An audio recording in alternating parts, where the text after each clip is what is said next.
Dis lekker om nog verder met die jeug te gesels vandag. En vandag is die 3 spogmeisies van Meisies Hoër af hier by ons. En die 3 is al 3 baie glad nie op hulle bekke geval nie. Tussen debat en redenaars en wat noem julle interskole en onvoorbereid en voorbereid en dubbel medium en eerste Afrikaanse taal. Daar's niks wat hulle nie oor kan praat nie. So ons gaan dit nou 'n bietjie toets vanmôre. Baie welkom aan Zia van Wyk, Sandy Prinsloo en Lesego Chwai. Hallo julle. Môre mevrou. Ja, sy mevrou nogals toe nou ek uitgaan, toe staan al 3 gelyk op toe ek groet. Ek wou omtrent gesalieer. Jy moet ordentlik, baie ordentlik groot gemaak. Okay, nou goed julle. Ek dink ons gaan eers begin met individuele vrae en dan gaan ons vir julle almal sommer dieselfde vraag vra. Ekskuus Sandy, jy het nou al baie prestasies bereik, né? Veral nou in debat. Ek wil graag weet, is die voorbereiding nog steeds so baie leeswerk soos in my dae toe ek op skool was? Soos in, moet julle nog steeds voor die tyd gaan en 60,000 artikels lees en wanneer die jaar begin jy en wanneer begin die debat? Hoeveel ure vat dit uit jou jaar uit om voor te berei vir 'n debat? Is mevrou baie dankie vir die geleentheid om hier te wees. Ons is al 3 regtig dankbaar dat julle die platform skep sodat ons hieroor kan praat. En dan oor die debat, dit is definitief ek en my spanmaat hierdie jaar spot dis soos 'n 8ste vak wat ons het, want dis regtig nogals baie werk, maar alles die moeite werd. Ons het vroeg Desember het ons begin om net so 'n bietjie te raak aan die onderwerp spesifiek vir die ATKV debat en het bietjie daaraan geraak, ook baie artikels gelees vir en teen die onderwerp. En toe die jaar afskop toe begin ons ook deeglik met ons voorbereiding daarvoor.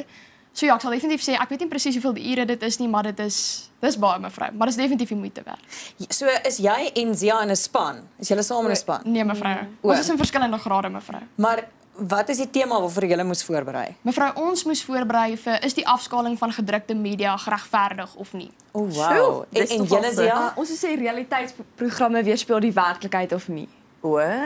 Dis nogals interessant. Hoorie nou, vir iemand soos ek, kom ek vra vir jou, Lesego, wat nou nie regtig die verskil verstaan tussen debat en redenaars nie. Wat is hierdie verskil? Is al verskil en wat is die verskil? Ek is nou nie debatteerder nie, so ek is nou nie baie ingelig nie, maar dis baie verskillend. Dis soos wat ek weet. Ja. Definitief soos ook die voorbereiding. Ons doen nie so baie voorbereiding as die debat nie. En ja, ons doen want kyk, die redenaars gaan sê nou maar vir jou, luister, hierdie kussing is pink. Ja. En sy hoef nie met iemand te stry daaroor. Okay, so jy gee net vir my jou opinie en dan luister ek vir jou, mooi as jy praat. Ja, so hulle luister vir my en ek sê my eie opinie en dan hulle moet nou stry met ander mense. So. Maar jy doen dit nie net in Afrikaans nie, maar ook in Engels en in Afrikaans eerste addisionele taal. Ja, wat is jou huistaal? My huistaal is Sepedi. So jy kan in 1, 2, 3 tale vir mense oortuig dat hierdie kussing pink is. Ja, mevrou. Wow. Dit is ongelooflik. Dit is baie ongelooflik. Ek wil nou vir die mense wat nou die debat voer, watter kwaliteite dink jy moet jy hê om 'n goeie, persoon te wees om debat te kan voer? Ek dink jy moet nogals jou man kan staan en iets kan sê vir iemand. Jy moenie net kan terugsit en dink, ja, ek het nou 'n groot fout gemaak. Jy moet nogals selfvertroue in jouself hê, dink ek. Ja. Dit maak sin. En ek dink jy moet definitief analities kan dink. Jy moet dit uit beide perspektiewe uit kan sien om juis jou argumente laat staaf. Lesego, lees jy baie, hoe kry jy dit reg om in jou 3de taal so goed te kan praat? Lees jy baie? Wat doen jy? Ek luister baie na soos hoe mense Afrikaans praat. Ek lees ook baie, maar nou nie so baie soos ek gelees het nie. Maar ek luister hoe ander mense praat en ek lees baie artikels om ingelig te wees oor die samelewing. En dan dis hoe ek kan argumenteer en ja. So ek luister baie af hoe ander mense praat. Veral Sandy, ek kan dit meeste van my motiveer van Sandy. Praat sy mooi. Ja, sy praat baie mooi. So ja, dis hoe ek weet hoe om te argumenteer en hoe om dit te doen. So ek leer baie van ander mense af. So ja. Ek vrees julle albei kan eendag in die parlement ook gaan dien, hoor. Aangesien julle nou sê luister mooi na albei perspektiewe, julle leer by ander mense. Hierdie is kwaliteite wat ons kort het vir die toekoms van ons leiers af, né? Ja, gepraat van die toekoms. Dink julle hierdie land sal 'n beter plek wees as ons almal verskoning mekaar se tale leer praat? Mevrou, ek dink definitief daar's baie krag in 'n taal. Ek dink ons kyk dit miskien partykeer mis, maar ons is regtig geseënd in Suid-Afrika. Ek dink ons het 11, selfs 12 as mens sign language, ek kan nie Afrikaans of onthou nie, insluit. En soos ek en Lissy goed ook Frans by die skool. Dit brei mense so uit, dit brei jou eie kultuur uit en ek dink as jy 'n nuwe taal aanleer, leer jy nie net van 'n ander kultuur nie, maar meer van jouself eintlik. En as ons dit kan doen, dink ek definitief Suid-Afrika het 'n baie blink toekoms. En ek wil graag bylas, dis vir my soos want ek ken ander verskillende tale. Dis vir my soos ek kan ander mense oortuig, soos ek kan met ander mense praat en stories met hulle deel en verhoudings met meer mense bou. So dis baie spesiaal en ja. Ek het ook al ervaar, ekskuus, as ek in 'n situasie is waar ek met iemand want ek praat so klein bietjie Sepedi, Nakkie Sepedi Aganiane.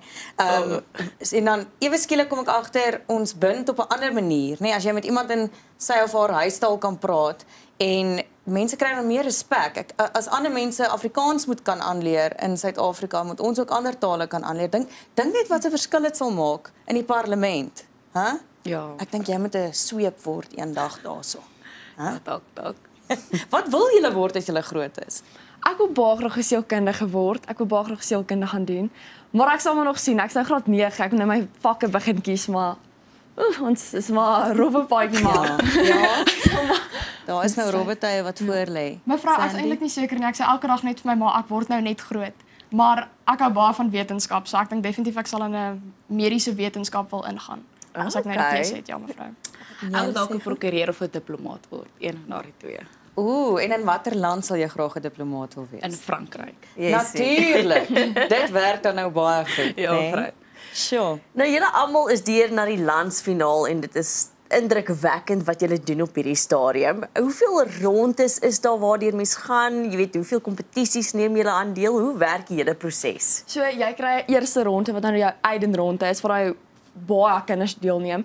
Dan kry jy jou semifinale ronde wat 25 kinders is 30. Ek sou nie heeltemal seker nie, so dan maak hulle nou bietjie minder dan die landsfinaal en ek Gauteng vat hulle 4 leerders uit elke graad en elke afdeling behalwe nou die eerste addisionele taal en dan dit is nou die kinders wat teen die ander provinsie se landsfinaal kinders deelneem. Net 4 kinders in Gauteng. En ons is die meeste as ek mag byvoeg. Ander streke is 1 of 2. So ja. So Gauteng word gerepresent. Ja, Hoorie, so ek nou vir julle elkeen vir al 3 van julle dieselfde. Julle kan mekaar aanvul. Jy sien dit, julle is nou in 'n debatspan saam. 'n Vragie. Maar julle kan verskillende antwoorde ook gee. As jy vir een dag die president van Suid-Afrika is en jy kan een ding aanpak, wat is die eerste ding wat jy sal verander in ons land? Ja, ek gaan jou eers. Okay, ek sal definitief die onderrigstelsel. Ek voel dit begin altyd by die basis en ons is bevoorreg om in 'n skool te wees waar ons is, maar ek sal definitief dit inpak want ek voel dit begin altyd by die with your roots as ek nou Engels mag praat. En dit is definitief as ons kyk soos ons is bevoorreg, maar as ons kyk na ander skole, party mense het nie handboeke en sulke goed nie en die rede hoekom ons nie baie mense nie tersiêre onderrig kan hê want hulle kan nie basiese onderrig kan hê nie. So ek sal dit definitief eers aanpak. Ek sê vir jou in parlement toe gaan. Ek Sandy? wil juist aanlas by hulle sê, ek dink definitief die basis van alles en ons praat nou oor die jeugdag is by jou jeug. Ek dink mense dink altyd as ek die president is, sal ek die ekonomie of iets wil verbeter, maar die basis daarvan lê by jou onderrig, by die kinders wat eendag daar moet uitkom. En ek dink as ons dit kan versterk ons die fondasie van ons hele land. Ek sê ook saam met Sandy, hulle sê ek meen onderwys is soos die ding wat kinders regmaak vir die lewe en ek dink as daar baie kinders is wat in slegte skole of nie die geleentheid het om skool toe te gaan nie, dan hulle het eintlik daai platform om stem gehoor te laat word en om te leer en vaardighede aan te leer nie. Kyk, julle is al 3 baie indrukwekkend, hoor. Ek kan heeltemal verstaan hoekom julle in die finaal is en dat julle so ongelooflik mooi praat en nog so op jeugdag ook. Kyk, as al ons jeug so is, het ons 'n blink toekoms. Absoluut Jennifer. Nou goed, ons gaan die speletjie hierna speel. Of gaan ons hom saam met ons speel? Eers hierna. Okay, goed. So ons sê vir julle baie sterkte Lesego en Zia, julle gaan na die redenaarslandsfinaal toe en Zia en Sandy is dan in die debatslandsfinaal, is in dieselfde span nie. En ons sien uit dat julle van nog hoër hoogtes tot hoër hoogtes gaan en dankie dat julle kom kuier het. Baie dankie mevrou. Bly ingeskakel vir nog kinderspeletjies net hierna.